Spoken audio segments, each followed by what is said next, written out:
Oh, this is Brian Shannon from AlphaTrends.net. It is Tuesday, the 15th of April, 2008. The market's closed, and we had a pretty quiet day, but the market did finish with some gains here. The S&P 500 was up 62 cents, or just about a half a percent. As we saw yesterday, this downtrend line was touched upon yesterday, and then once again today, and that's what some people call live angle support. The thing about a trend line like this and trying to find support is the trend line keeps dropping, and this market can keep dropping and hold above that trend line. So it really shouldn't be looked at as definitely as a place to buy, but maybe the market finds support near that, and that's just what another reason to look at shorter-term time frames and then look to price action to base our decisions to buy or sell on. No technical indicator, whether it's a moving average, VWAP, whatever, tells us exactly when to buy. It's just a reason to look more closely at price action. And this is the VWAP from the beginning of the year. We're at about 134.90 or so right now, and you can see this market again closed below that 50-day moving average for the third day in a row after spending about a week and a half above it. And realistically, if you look at this market, it looks a lot more range-bound than anything, with a pretty wide range of 126 to 140 or so, and here we are pretty much almost in the middle of that range. So we have to look at shorter term time frames and look at where we are there. We've almost given up those gains for the month of April. The market came down and closed this gap intraday today. It did make a lower low, and now we've got a little bit of resistance right here at about 133.60 or so. Let's drill down a little bit deeper, closer time frame. And see, that's about 133.65. So we've got maybe a little bit of bottoming process in here in the short term. Ideally, it would be nice to see the market, run up to that 5-day moving average, see that 5-day moving average flatten out. But this market is going to be held hostage to a lot of these earnings companies. As we saw last week, when the market gaps above a 5-day moving average and then holds above it for more than that first half hour or so, a lot of times you see these, big runaway moves develop like we saw right here. So keep that in mind, that this market has the potential always to turn in either direction. It's just what's most likely to occur. With a 5-day moving average declining, a turnaround isn't most likely, but we've sold off pretty good and found what's looking like support in here. We've got this little level of resistance. Of course, the bigger level that's going to give this market trouble, and the level that's more important, is that 135 level. Again, that's the approximate level of the VWAP from the beginning of this year, as well as the approximate location of that 50-day moving average. So we still need to see a lot more work done in this market as far as a true recovery goes. We've still got this pattern of lower highs and lower lows in here. Maybe we're going to see this stabilization turn into a rally, but you really still can't put a lot of faith in that rally if it does develop. Again, it's possible that if we get a rally here, it just develops a right shoulder and we have this head and shoulders pattern. Let's not look too far into that.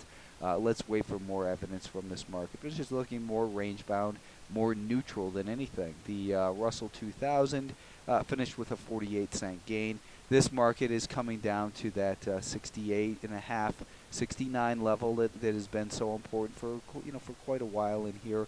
Let's take a look at a 2-hour chart. That is a 120-minute time frame. Here you can see there's that 69 level, and here's that 68.5. So we've got this market clearly in here. We've still got these lower highs and lower lows. And right now we've got this level that it's kind of similar to where the S&P is at that at the level I just pointed out. But here we've got about $69.50 a share. I think is going to be an important level. Getting back above 69.5, then maybe we can see a little bit further recovery, perhaps up towards this 70.5 level. That's been important as support back in here in late March, and then resistance that a market broke down from. Kind of gave a little false breakout right there, deep below the declining 5-day moving average though, and of course that failed. So we've got a market that looks like it's searching for stabilization in here on this shorter 30-minute time frame and on the 10-minute time frame. So tomorrow you want to be aware of about $69.30 or so. Getting above and holding above there, I think, could lead to perhaps a little bit more enthusiastic buying above 75.5. And again, it's or 70.5.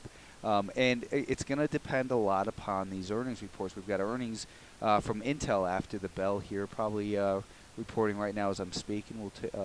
We'll see if that, maybe we'll take a look at that in a minute. Let's take a look at the XLF. The XLF is holding above that 2440 level.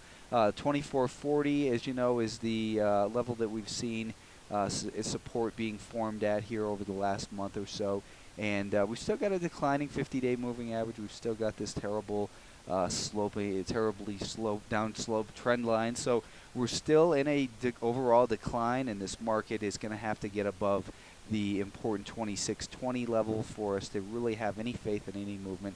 And you can see that 2620 level is taking on added significance now, because that would put the market back above the 50-day moving average and back up to test this downward trending line. So that will continue to be a very important area, and it actually takes on added significance. When we look at the 30-minute time frame in here, you see this 2440 level is being tested in here. I just drew it at 2450, but we've got this 2440, 2450 level holding as support for now. But again, in a downtrend, when the overall trend is lower, the more test of support that you see, it weakens that level and creates the likelihood of a further breakdown. We've got Merrill Lynch, we've got J.P. Morgan, we've got a lot of influential companies reporting earnings. So don't get too aggressive in this market for looking for alongside trades.